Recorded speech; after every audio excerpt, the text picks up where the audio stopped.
Hi, my name is Holger Schein. I live in Cape Town, South Africa, and I'm part of the Center for Christian Formation and Discipleship. We're looking at emotional intelligence and how to have crucial conversations, especially when it comes to dealing well with conflict. Conflict is an interesting thing because we all have different perspectives of it and experiences. My wife says that I have an anointing to enter into conflict well. Not sure how to take that, but my personality would always say, if in doubt, take things as a compliment. So that's how I view it. Truth is that my wife Jilly and I, both of us, approach conflict in very different ways, and we realize that our view of conflict has been shaped in the way we grew up, as well as by our personality and experience. In Jilly's family, conflict would be dealt with in a very calm and approachable way, while in my family, we would have it out, and loud arguments would be probably quite frequent as life would go on. My personality has a tendency to kind of jump in with 3 feet and say my piece and say it strongly, while my wife Jilly would approach it much more in a listening way and with a way that would seek harmony. Either way, the important part is that all of us, we have a certain view of how we view conflict and how we've learned how to view it through our family upbringing. And it's important for us to become aware of that. My personality will shape the way I will approach it even further. And some other things will add to this. How have I experienced conflict in a negative way? Maybe hurtful, painful, even destructive, that might shape my approach or my lack of it. There are Christians who believe that conflict should not be happening between believers, which I disagree with, and I think is unrealistic and unhealthy, actually. But whatever our view is, one of our responses might be that we avoid conflict. We don't want to go there. Or we might even deny that it exists, while some other people might jump in and we run into conflict, but not necessarily in a constructive way. And we might cause damage in that way. All of these approaches are actually quite dysfunctional and unhelpful, and often lead to further pain and destruction. What is important for us when it comes to conflict is that we learn how to deal well with it. In order to do so, we need to develop an outlook and a view of it that's positive and constructive. Some people believe that if conflict is done well, it can actually build relationship rather than destroy them. It can, in fact, deepen them and cause further levels of intimacy and connection and knowing one another. They are an opportunity for learning about myself, learning about others, about God, about relationship, about different situations in life that conflict might be about.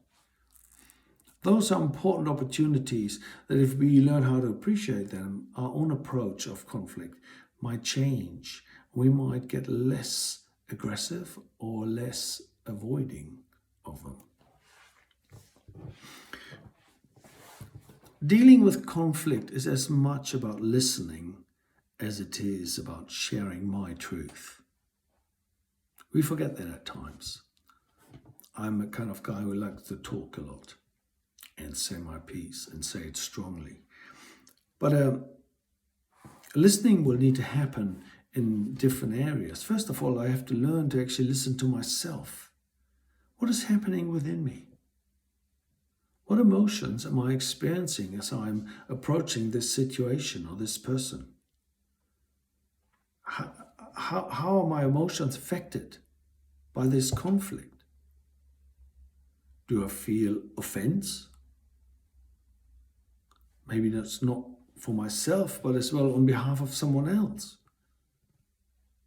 How's that shaping my approach, my perspective? I might experience fear or intimidation. I don't want to go there. I don't want to talk to this other person. Or I might experience anger. Do I feel anger? And if so, might there be another emotion beneath that is causing this anger? Maybe out of a sense of even helplessness. Emotions are, for us to be aware of our emotions is important because they can shape our attitudes and our behavior. If we don't realize, that can be dangerous. I might develop an attitude of resentment or bitterness. Maybe I have certain assumptions. What am I assuming about the situation? Do I have possibly even prejudices that I'm not aware of? Have I made up my mind already about the situation and the other person? Is there a certain judgment in my heart that I need to open up and let go of or admit to myself? Hidden agendas are an interesting thing. Hidden agendas, why are they hidden? Often they're hidden because either we are not even aware of it, or we're keeping them to ourselves and hide them from others. They often exist, and it's important that we learn to be honest about themselves and acknowledge them. I might want to protect my reputation, maybe as a leader or as a person. Maybe I want to protect certain beliefs or defend God. I might even try to fulfill some other leaders' expectations of how this conversation should end, what the outcome should be. Whatever it is, I need to be aware of it, and I need to learn to become aware of it by listening to what's happening on the inside. I need to learn to listen more intentionally to God before I enter into such a situation. What is He showing me about my heart? What about His heart? How does He feel about this other person? Does He have a perspective? What do I know about His nature and character that applies in this situation and that I need to embrace and walk in? And thirdly, I need to learn to listen when I'm in the conversation to the other. Listening has to do with presence. I'm choosing to be fully here. I'm not letting my mind be occupied with something else, maybe thinking of an answer that I should give to the argument that's being said at the moment by the other person. Learning to be fully present is sometimes hard to do. Am I taking in what is being said? Am I taking it seriously? Am I taking it to heart?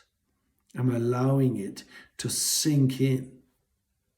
Am I paying attention to some of the things that are not being said? Observing the body language of the other person. What might I be picking up about the heart of the other person and where they might be at that's not being said verbally? In summary, conflict can be an opportunity for us to learn and to grow. It can be a positive experience. It doesn't have to be destructive, but it depends on a few things in us. Here are some questions for you to take with you. How do I view and approach conflict? How aware am I of my emotions and how they might shape my attitude, my behavior? And how do I need to grow in my ability to listen to God, to myself, to others?